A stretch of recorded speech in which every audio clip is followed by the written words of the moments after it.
You are not the Holy Spirit, right? You do not convict the hearts of men or children. They've got maybe they have a relationship with the Holy Spirit, maybe they don't, but that's outside of your purview. You can't have anything to do with that. So keep praying for them, keep walking the walk. Don't apologize for your Christian faith, but at the same time, be prepared through prayer for them to turn around and come back to the Lord at some point in time. Guys, Amanda Ware's here from North Carolinians for Home Education and the Homeschool Show. We at NCHE have been made aware of some concerns that have been raised with the DNPE, the Division of Non-Public Education, and some action they're taking with certain homeschools. So we wanted to take a minute and make this video and just hopefully share some information and allay some concerns. First off, here's what you need to know. First, breathe. It's going to be okay. The DNPE is not closing anyone's homeschool. They are not. So that's the first thing that's really important to know.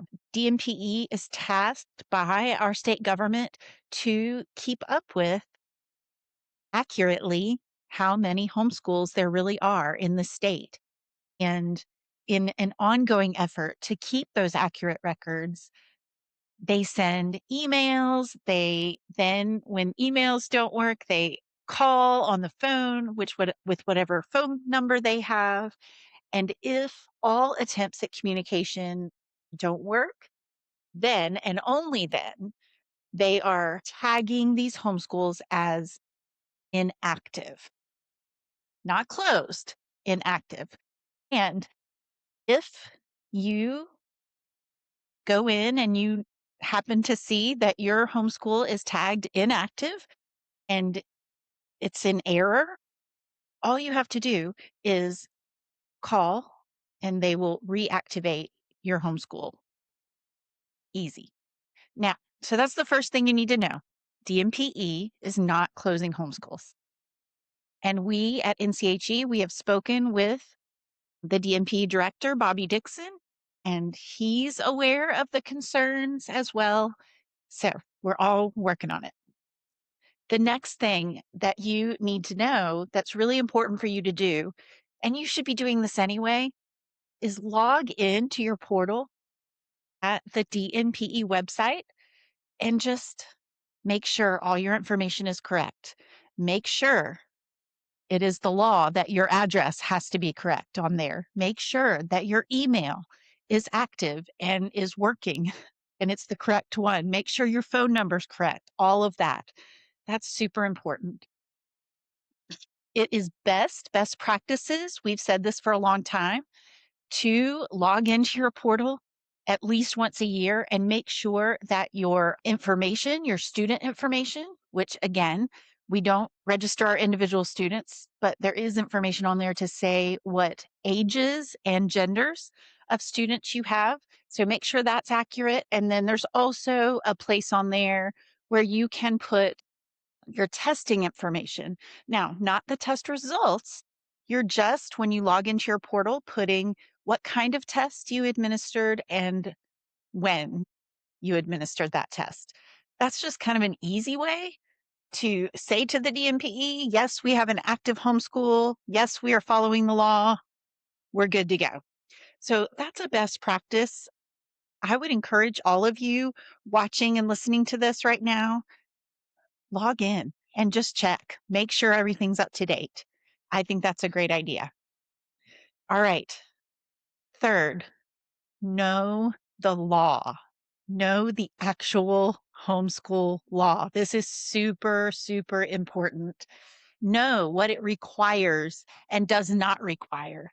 Don't depend on what people are saying out on social media. Don't depend on what your friend's grandmother's brother says. Know the law for yourself. Read it for yourself. It's really, really important. Last and not least, this happens all the time. Know the difference between our organization, NCHE, and the DNPE. We've talked about this fairly recently on the show, but I'm going to say it again because I know it's a point of confusion. North Carolinians for Home Education is a homeschool support organization. We are here to support you in so many ways, but we are not a government organization. We are not a regulatory organization.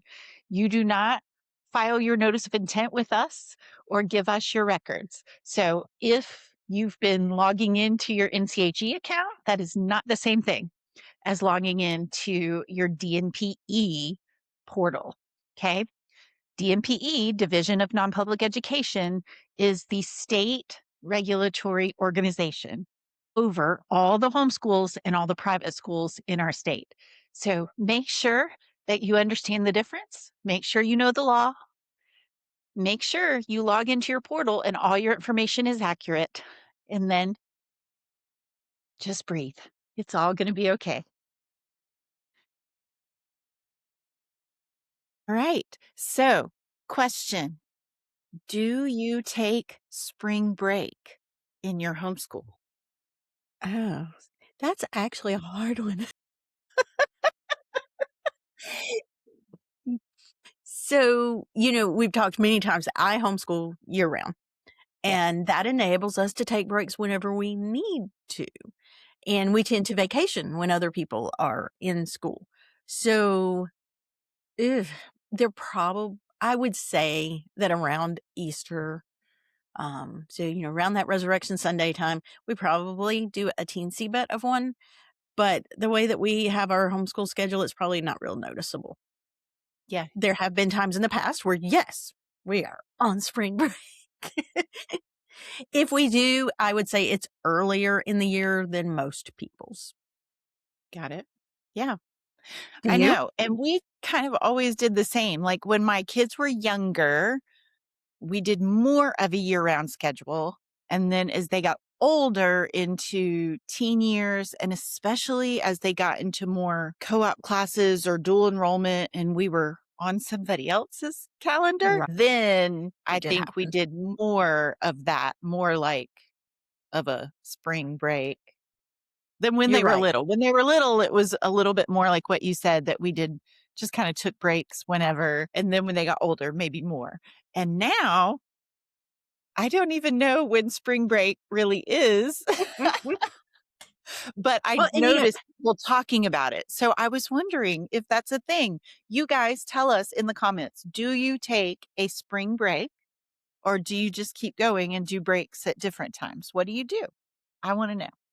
because even following other people's schedules, it seems like I've noticed some of the school schedules are running a little bit different than what I would have traditionally considered to be that spring break time and like prom time. It's way more spread out than it was before. And I kind of, it's like you always had spring break, then you were back for a month, and then you had prom. They're already doing proms now. It's true. It is absolutely the truth. What a good segue to mention, guys, there are homeschool proms. There are homeschool proms all across the state. I keep hearing about more and more of them. I know around here, as of the date of this episode, some of them have already happened, but there are still some that are going to be, later in April or, coming up. So definitely check that out. I've had a lot of people, ask me, is that a thing? Is there such a thing as homeschool prom? Yes, there is. And my kids have all been, I know your kids have been to different homeschool dances and things. So absolutely.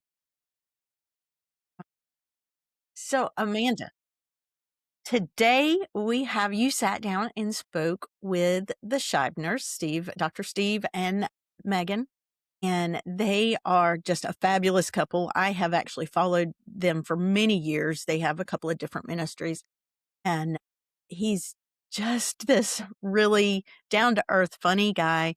And what I like about them is that their family has been through stuff, haven't we all?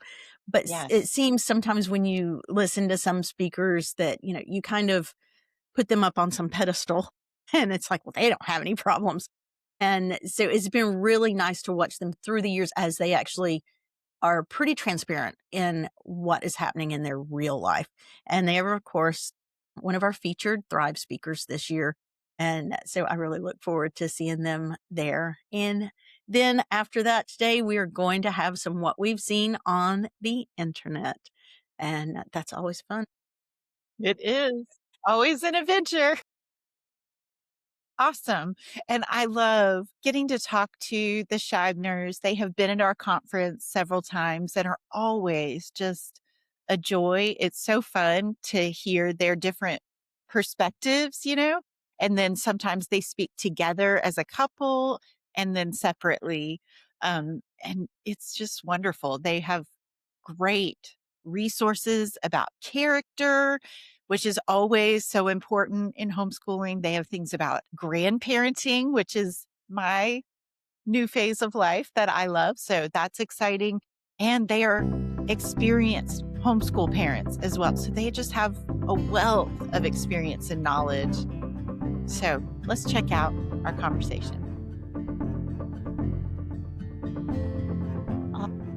I am here with Steve and Megan Scheibner. We are so excited to have them back at Thrive this year as featured speakers. We've had them a couple times before, and they are always a favorite. We so enjoy everything they have to share with our families, and I'm thrilled that they're going to get to share a little bit with our watchers and listeners today. So hello, Steve and Megan, and thank you for joining me today.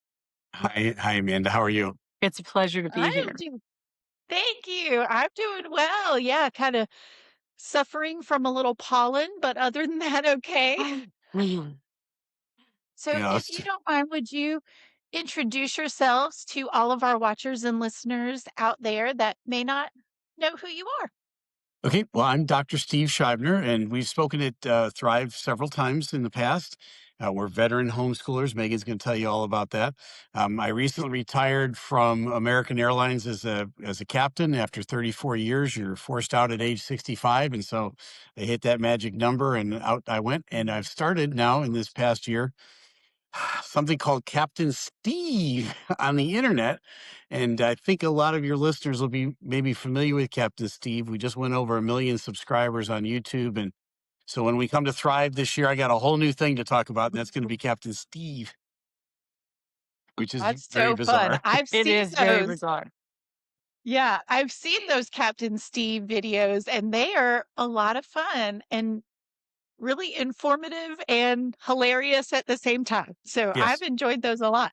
good, good. That's the aim. Yeah, we just had someone in a comment say, "Is Steve any fun at parties?" And so we had to kind of prove that he was. Yeah, come on. Right. Who are you? Yeah, so I'm Megan, and I did the bulk of the homeschooling, of course, and we homeschooled for about 26 years. We have 8 children, and at the end of our homeschooling, I went back to school and got my master's in Christian ministry focused on biblical counseling. So since our kids are kind of flown and grown, that's what I do a lot of. I do just a ton of counseling and then kind of following Captain Steve around and hiding when people notice him. I love that. And she's It's very so modest. funny. Megan's written a dozen books or more. She's a very accomplished author, and you'll get to see some of that stuff when we come to the conference.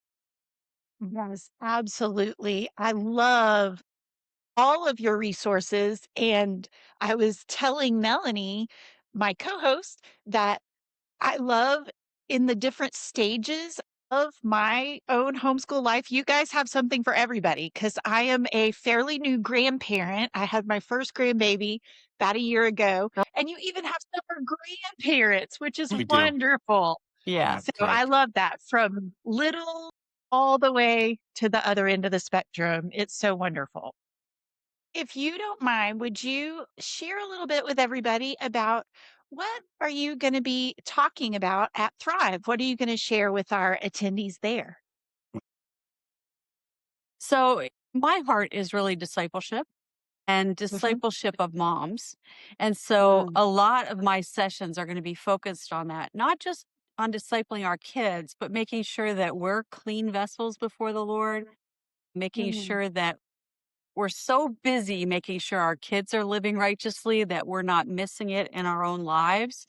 And Yeah. so many of my sessions will be that. And then I will be talking about the A to Z of character healthy homeschooling, which is kind of a perennial talk, right? And it'll be real practical, but the whole focus is on passing on our beliefs to our children. And so that's what I talk about. I don't talk about curriculum so much as I talk about our hearts. Yeah, I and I love think that. that emphasis is a good one because our sessions are a little bit different in the sense that it's not the practical how-tos of your daily homeschool.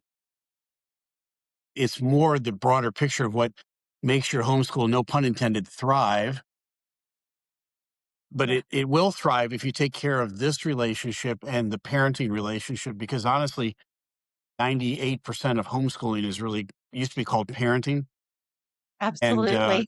so we want to give parents the right focus. So I'll be doing sessions on leadership for men, for dads. Mm. That's some of it. We're going to talk about what it's like to raise young men now in this highly feminized world where there's so much pressure on them to conform and to not be masculine. That's a session that's always really well attended. And then I'm going to share, of course, my 9/11 story and the background on that. And we'll throw in a I don't know how I'm going to work Captain Steve in, but Yeah. Yeah. but we will. Yeah. There'll be some fun there too. Interestingly, Steve and I have a counseling center here in Raleigh. And Okay. after COVID, I would say 90% of our marriage counseling was homeschool families, Yes. which was a surprise to us because you would think we were together all the time, but homeschoolers did not thrive in COVID. And so we Right. really want to minister to the couples because if Mm. there's a breakdown in that husband wife relationship, you can have the best curriculum, you can have the best extracurricular activities, but you're not going to get the beauty of the homeschooling experience if your kids don't see the relationship that it comes from. Absolutely. Oh, I so agree. I have said, and I think Melanie and I have said many times on this show, you know, homeschooling is life, life is homeschooling, and those relationships, husband and wife relationships, and then out of that flowing the relationship with our kids, that's the point. And if you Yeah, miss that, and with the Lord, of course, that starts first. But if you miss those things, then like you said, all the curriculum in the world isn't gonna make a bit of difference. So I right. love that. That's so beautiful. And I love these interviews. It makes me so excited for for when Thrive comes and we get to hear all that you have to share in person. So I cannot wait for that. So last but not least, I would love to hear. I know you said you have a counseling center, you interact a lot with families. What is just on your heart? Do you have anything just that really maybe you're hearing from the Lord and that's what you're just really burning to share? Um, what's kind of your passion? What's going on with the Scheibners these days that way? Well, the newest things with the Shivers is I'm retired now, which is a different thing. I think every person that retires says the same thing.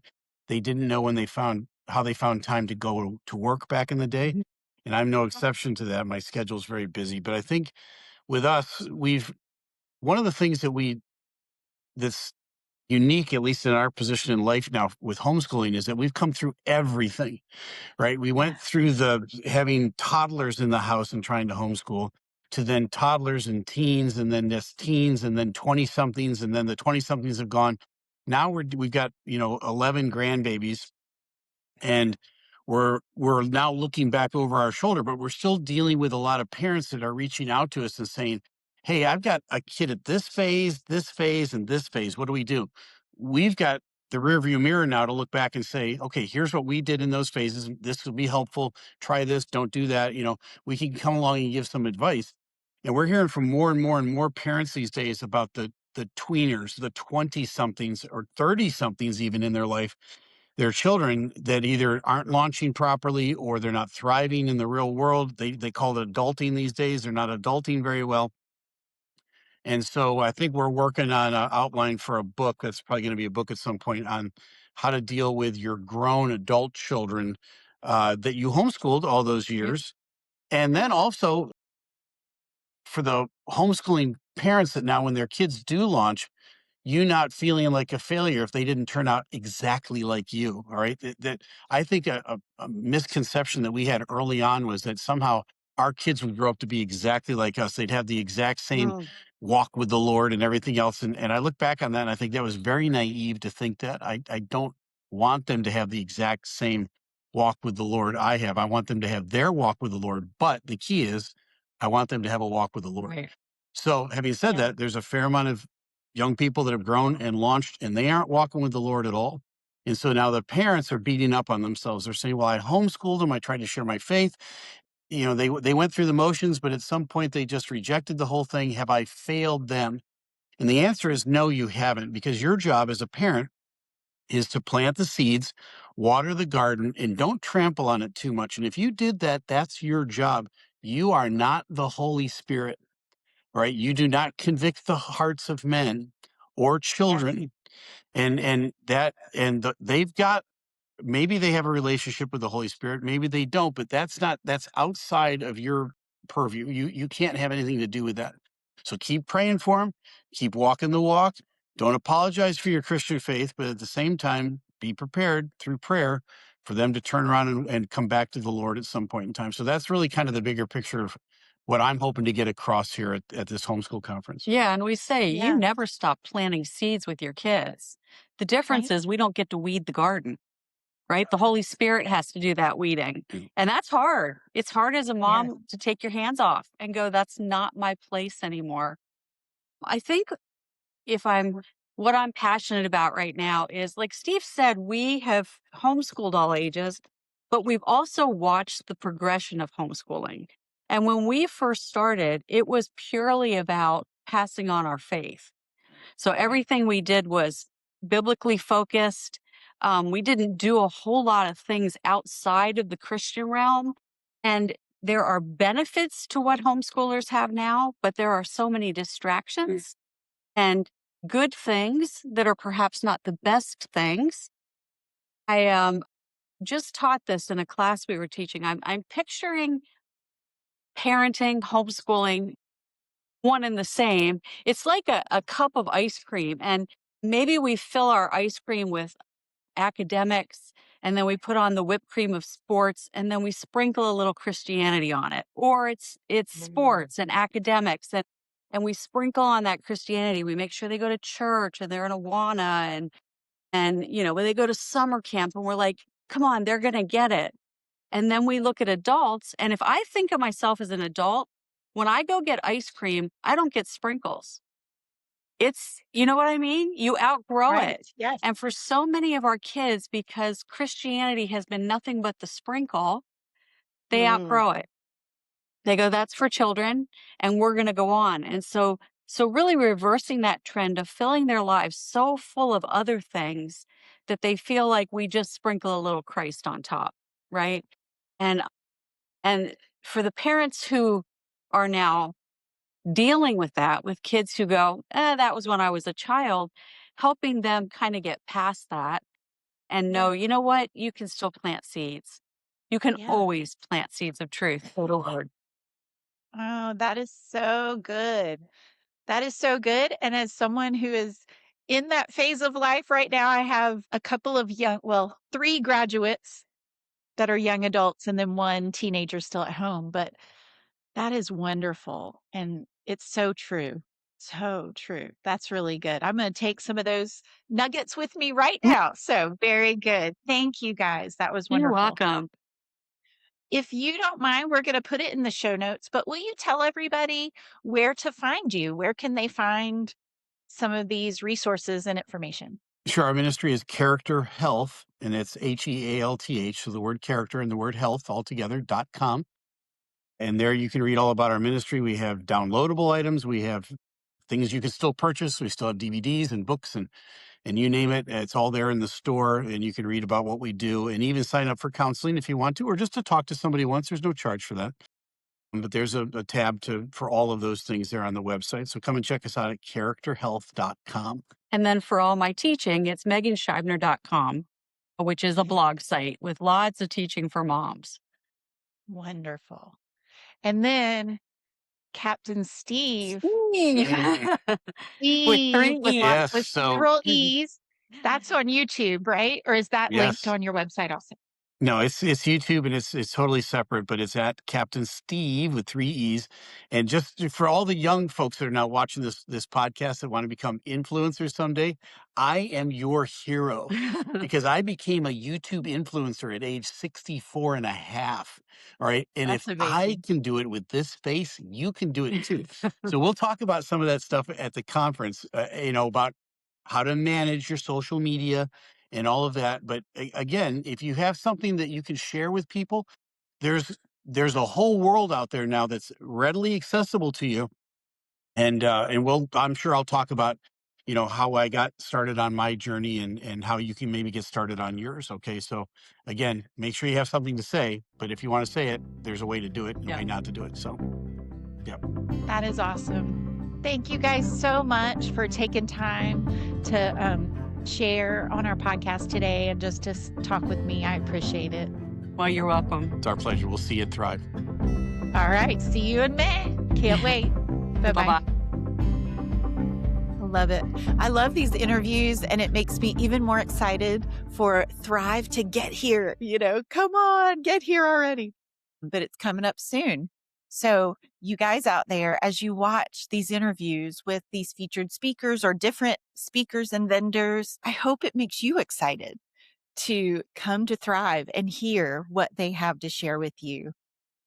Pre-registration is still open. So definitely check that out. We want you to get the biggest discount possible, be able to come to Thrive and just be equipped, get connected, all of the things, be encouraged. That's our goal with Thrive. So I hope you enjoyed that conversation. So, Amanda, this is the time of year when a lot of the online social media questions really start amping up. You got a lot of people looking forward to, I'm getting ready to pull my children out and homeschool next year. And it's the end of the year. So it's really when we're kind of tired and we recognize some of the problems that come up. So there's just a lot out there right now. But right now, we're going to kind of focus on that time period of submitting your notice of intent to the state, because that is the biggest thing that I'm seeing out there. And so last week, you and I had a discussion because there was somebody that had asked, they wanted to file their notice of intent. They did not have a diploma. Either the mom or the dad, neither one had a diploma from high school. So what happens?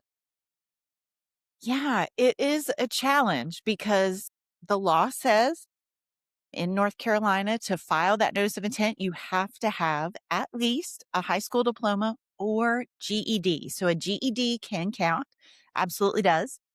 But if you don't have one of those things, somebody in the household has to have that. If they don't, what do you do then?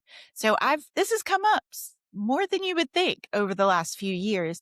And what I tell people is you have some options. They are limited, but there are some options. So first off, you could go get your GED. That's one. It doesn't take super long. It's not super expensive. I might look into that. If I were thinking about, I know I want to pull my kids out and homeschool, maybe that's an option. Another option is in our homeschool law, we can, as homeschool families, homeschool our own kids and the kids from one other family. So if you don't have that diploma or GED, you could find another family that would be willing to add your kids to their homeschool. I have done that for other families before, and it worked out just fine that I added them to my homeschool. We worked together. I worked with those other parents, to get the homeschooling going and made sure the records were kept and all the things. And it worked out fine. So that's another option as well. So what about, is it okay if, you have a grandparent that could open up a school? Is that okay or not okay? It is. It is okay. So what my understanding of the law and filing this notice of intent is the person that has to have the diploma evidence is the teacher. So if you as the parent don't have a diploma, but your parents maybe do, you could open the homeschool, you could file that notice of intent and list your grandparent as the teacher and then upload their diploma as evidence that they would be the one to do that teaching that fulfills that part of the law. Very good. I liked the idea of being able to, go ahead and go get your own GED, because it is so simple. And, why not kickstart things on this journey with doing some more for your own education? I think that's a great, great idea. Awesome. So then the next thing is, so you've filed this notice of intent. You've got your little number from the state, and you're going to go pull your child out of school. And that can actually be a scary time. Some people are stronger at things like this than others. But then, I'm seeing that people are getting there and they're really worried because some of the schools are having them fill out some paperwork.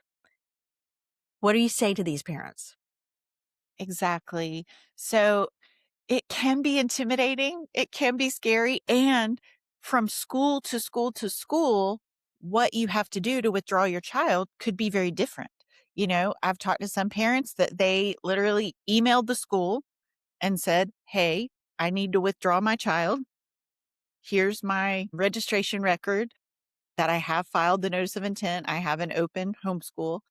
And that was literally it. They didn't have to do anything else. And then there's been some other schools that, want to see a physical registration record. They want to see it with their eyes. And then they may have an official form, withdrawal form to sign. And that's okay. That's within the law. You do have to officially withdraw your child. And from school to school, what they require in order to withdraw your child might be different. But if they're asking you to fill out a form and sign and say, I am officially withdrawing my child, they are going to be a part of a homeschool, that's okay. That's within the law. No big deal. Everybody has their record keeping that they need to do, and whatever works for that school that they've got a piece of paper on file, that's okay. Exactly.